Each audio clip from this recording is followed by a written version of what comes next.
देखिए, सबसे पहले तो मैं आपका शुक्रिया अदा करना चाहता हूँ कि जो रजौरी पुंछ का मीडिया है उसने हमारी आवाज़ को हमेशा बुलंद किया है। ख़ासकर इस मुद्दे पे बड़ी संजीदगी दिखाई है और बहुत हमदर्दी दिखाई है, उसके लिए मैं आपका शुक्रिया अदा करता हूँ।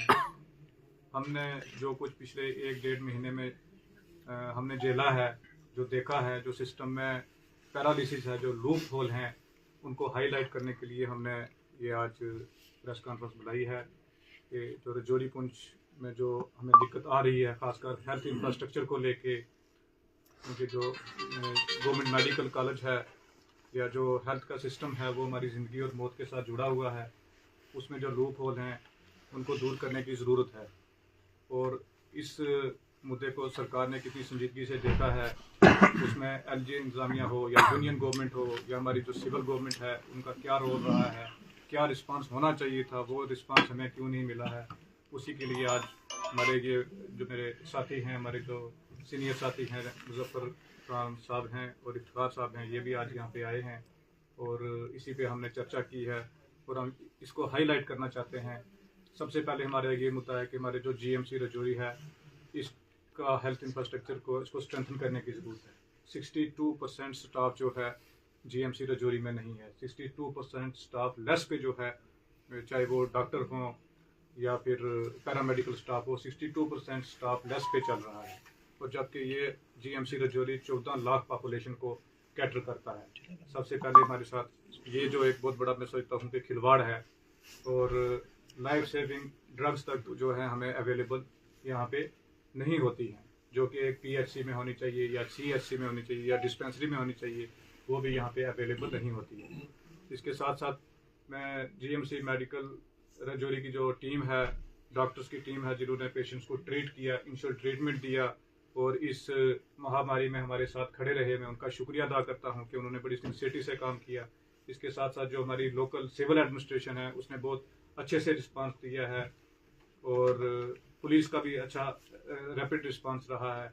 इसके साथ साथ हम जो लूप होल हैं सिस्टम में, जैसे ड्यूल पावर सिस्टम है, इस ड्यूल पावर सिस्टम की वजह से ही ये सारा सिस्टम जो है ख़राब है, क्योंकि अगर ये ड्यूल पावर सिस्टम ना होता, हमें एयर एम्बुलेंस अगर पहले वक्त पे मिल गई होती, जो 12 मासूम बच्चों की जान शायद हम बचा पाते। इसीलिए हमने ये प्रेस कॉन्फ्रेंस मुनक्कद की है कि रजौरी पुंछ को प्रायोरिटी दिया जाए, इसको प्रायोरिटी बनाया जाए, क्योंकि ये हादसा अगर कठुआ में हुआ होता, जम्मू में हुआ होता, सांबा में हुआ होता, तो शायद वहाँ इंतजाम अलग होते।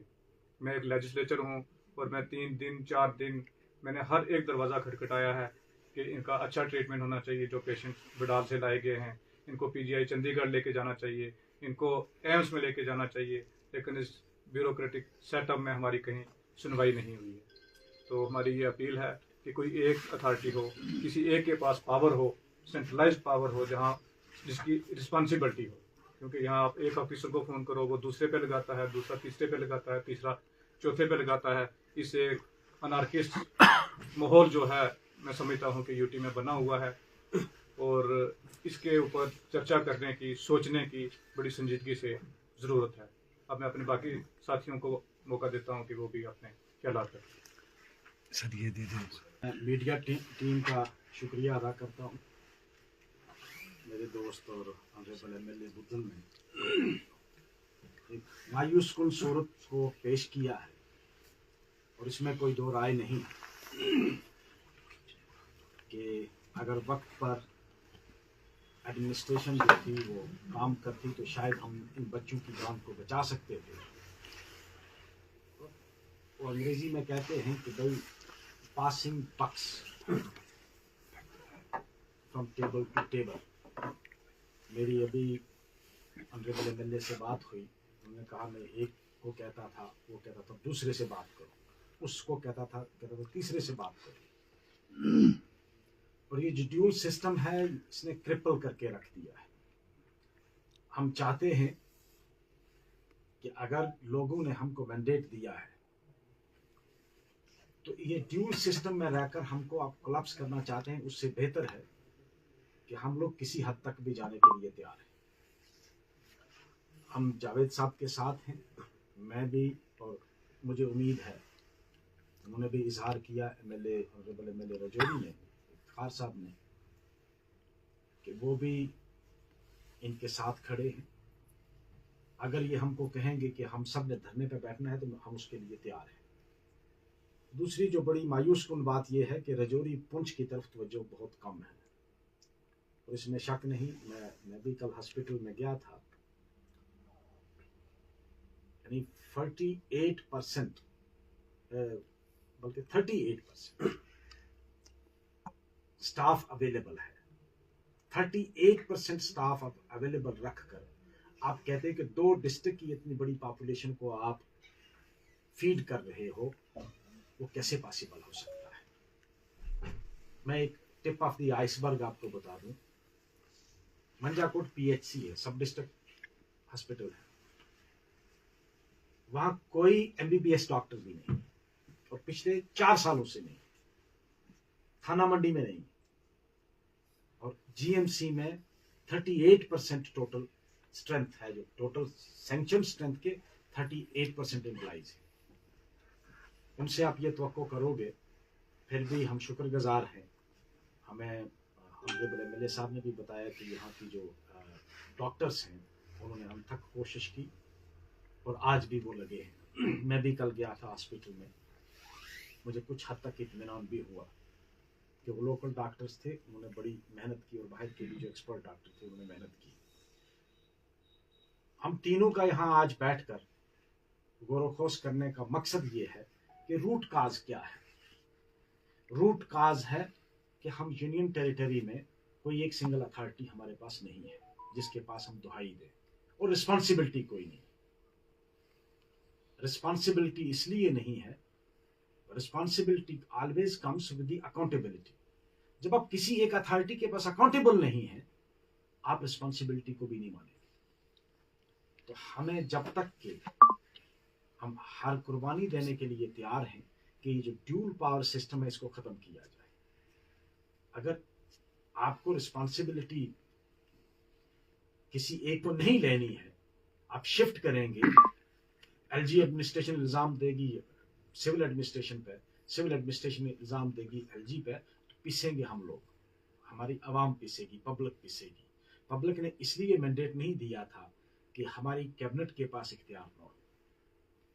हम इसके खिलाफ एहतजाज भी करेंगे, और इसके खिलाफ अगर कोई हमको और कुर्बानी देनी पड़ी तो हम अपने लोगों के लिए देंगे। हम आपकी वसातत से, जितने भी आप मीडिया के हजरात यहाँ हैं, हम ये गुहार लगाना चाहते हैं कि रजौरी पुंछ को इस तरह आप नेगलेक्ट मत करो, और अपनी ईगो क्लैश में हमारी आवाम को मत कुचलो। अगर ये ईगो क्लैश ना होती, ऑनरेबल एमएलए साहब ने जिस तरह मुझे बताया, हम बहुत सारी जानों को बचा सकते थे। डिस्ट्रिक्ट एडमिनिस्ट्रेशन ने बहुत अच्छा काम किया, हम मीडिया के थ्रू भी सुन रहे हैं। यहाँ के हॉस्पिटल के मुलाजमीन ने अच्छा काम किया, लेकिन एयरलिफ्टिंग में इतनी प्रॉब्लम क्यों आई? यहाँ से जब आपने पेशेंट को शिफ्ट किया चंडीगढ़ के लिए, चंडीगढ़ आप भेज नहीं रहे हैं, क्यों? वजह क्या है उसकी? उसके पीछे किसका? Who is responsible? irrespective of his cadre, irrespective of his status, irrespective of his position, he must be taken to task. कोई कितना बड़ा क्यों ना हो, जिसने भी उन लोगों को जाने से रोका। ऑनरेबल एमएलए साहब ने अपने एफर्ट्स के थ्रू डायरेक्ट चंडीगढ़ में बात करके अगर बेड्स अवेलेबल किए, एडमिशंस के लिए तैयारी की, तो पेशेंट्स को शिफ्ट क्यों नहीं किया गया?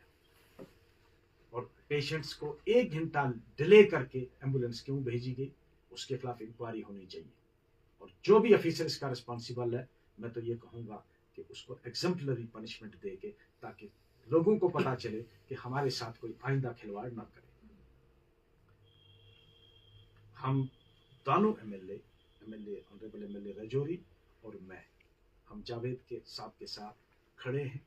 जहां इनको हमारी ज़रूरत पड़ती है, जिस किस्म की भी ज़रूरत पड़ती है, हम इनके साथ हैं। अगर ये हमें कहते हैं कि हम यहाँ इनके साथ बैठेंगे, हम धरने पर बैठने के लिए भी तैयार हैं।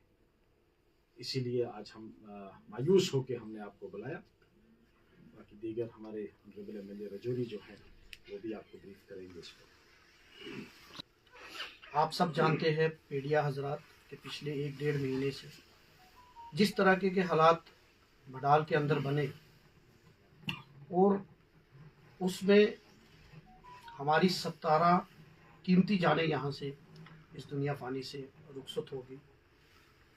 और कहीं ना कहीं एक ईगो क्लैश, कहीं ना कहीं ड्यूल पावर सिस्टम, और कहीं ना कहीं जीएमसी में वो फैसिलिटी ना होने की वजह से हमने वो जानें गंवाई हैं।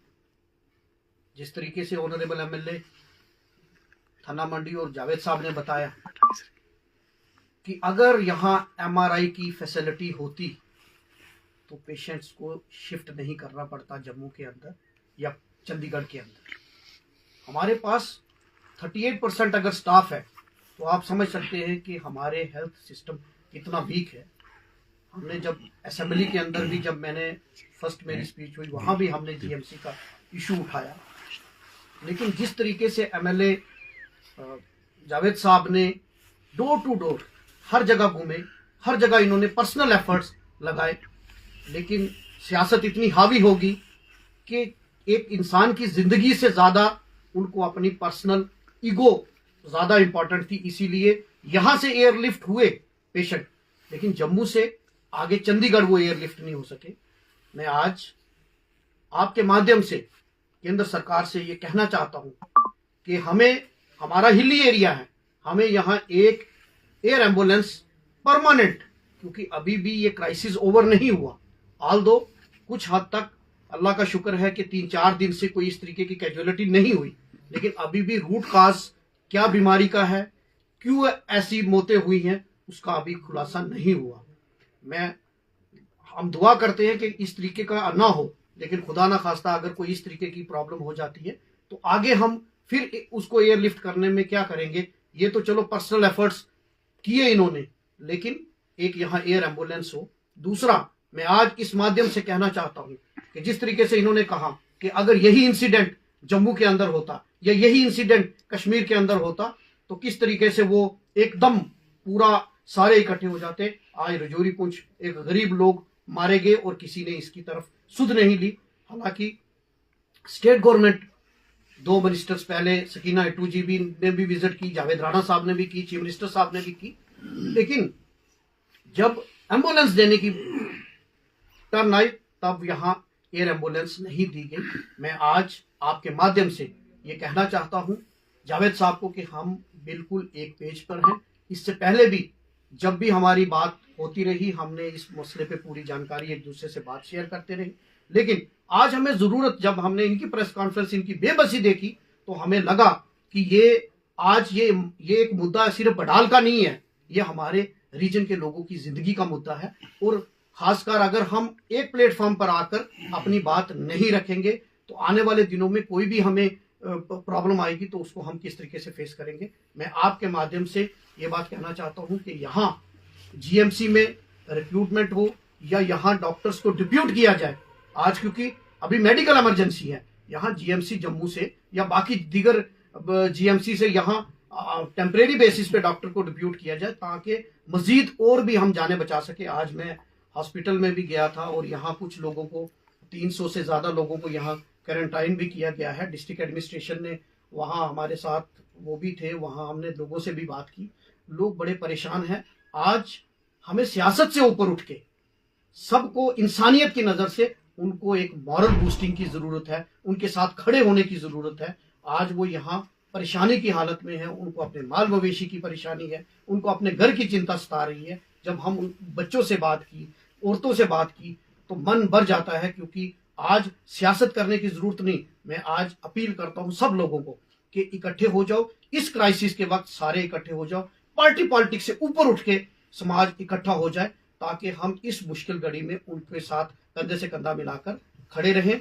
और आने वाले दिनों के लिए, क्योंकि अभी भी ये सिचुएशन, क्योंकि अल्लाह का शुक्र है कि 2-3 दिन से कंट्रोल है, लेकिन अभी भी पता नहीं चला, इसलिए हमें इसके लिए और तैयारी करनी है। और मैं एडमिनिस्ट्रेशन से भी कहूंगा, क्योंकि उनका बहुत अच्छा रोल रहा, डॉक्टर ने भी, जीएमसी के जो प्रिंसिपल हैं भाटिया साहब और उनकी टीम ने बहुत अच्छा काम किया। आज मैंने हॉस्पिटल भी विजिट किया, लेकिन मैं स्टेट गवर्नमेंट पे, पर्टिकुलरली एलजी एडमिनिस्ट्रेशन है यहाँ, और दिल्ली केंद्र सरकार से कहूंगा कि खुदारा इसको टेस्टिंग लेबोरेटरी मत बनाओ, इसको सिर्फ जमीन के हिसाब से मत देखो, इसको लोगों के हिसाब से देखो, और लाशों पे सियासत मत करो। सियासत जब चुनाव आएगा तब करना, आज इंसानियत की नजर से देखो और यहाँ जो हमें रिक्वायर्ड हेल्प है वो दें ताकि इन लोगों की जानों को बचाया जाए। सरकार साहब, आपने ड्यूल पावर सिस्टम की बात की, कहीं ना कहीं ड्यूल पावर सिस्टम का खामियाजा इस रजौरी पुंछ की आवाम को भुगतना पड़ रहा है, क्योंकि अगर इसी तरह ये सिलसिला जारी रहा तो क्या अगर एम्बुलेंसेज ना मिल सकी तो आप नेक्स्ट आपका जो स्टेप है वो क्या रहेगा? देखिए, जिस तरीके से ड्यूल पावर सिस्टम की हमने इसलिए बात की, तीनों एमएलएज ने ये बात की, क्योंकि जब यहाँ से एयरलिफ्ट हुए पेशेंट तो जम्मू जावेद साहब ने चंडीगढ़ बात करके वहां बेड भी अरेंज कर दिया, वेंटिलेटर भी अरेंज कर दिया। क्या रीजन था कि यहां से एयरलिफ्ट जम्मू तक हो गई, लेकिन जम्मू से चंडीगढ़ एयरलिफ्ट नहीं हुआ। तो ये कहीं ना कहीं ड्यूल सिस्टम, एक ऑफिसर दूसरे पे लगाता है, दूसरा ऑफिसर तीसरे पे लगाता है। आज क्या किसी की जान से ज्यादा कीमती ये कोई चीज इंपॉर्टेंट ज्यादा हो सकती है? और अकाउंटेबल कौन है? आज अगर जो किसी की जान चली गई तो अकाउंटेबल कौन है? तो अगर एक ऑनरेबल एमएलए जो इलेक्टेड एमएलए है, लोगों का मैंडेट लेकर, वो अगर एक किसी ऑफिसर को बोलता है कि भाई मैंने अरेंज कर लिया, आप उसको एक शिफ्ट कीजिए, एयरलिफ्ट करना कौन सी बड़ी बात है? अगर सरकार चाहती, यहां से अगर जम्मू एयरलिफ्ट हो सकता है तो जम्मू से चंडीगढ़ एयरलिफ्ट होने में क्या दिक्कत है? तो यही है ब्लेम गेम, एक दूसरे पे लगा रहा, दूसरा तीसरे पे। इसमें हम बिल्कुल एक प्लेटफॉर्म है, irrespective of party. Rajouri Poonch ये रीजन है, ये कोई भी हो, हम ये क्लियर उनको वार्निंग देना चाहते हैं, अब डिस्क्रिमिनेशन बर्दाश्त नहीं किया जाएगा और लाशों के ऊपर हम सियासत नहीं करने देंगे। ये क्राइसिस का समय है, इंसानियत के नाते मिलकर हम इस पर इकट्ठे हैं, एक प्लेटफॉर्म पर है। और जहां भी, मैं जावेद साहब को भी कहूंगा, क्योंकि इंसानियत का मुद्दा है, कॉन्स्टिट्यूंसी के एमएलए ये हैं, ये लीड करेंगे, हम इनके साथ रहेंगे। और कहीं भी, चाहे वो राजभवन का दरवाजा खटकाना पड़े या दिल्ली में कहीं दरवाजा खटखटाना पड़े, हम इनके साथ हैं, हम वहां जाएंगे और अपने लोगों को बचाने की पूरी कोशिश करेंगे। शुक्रिया सर।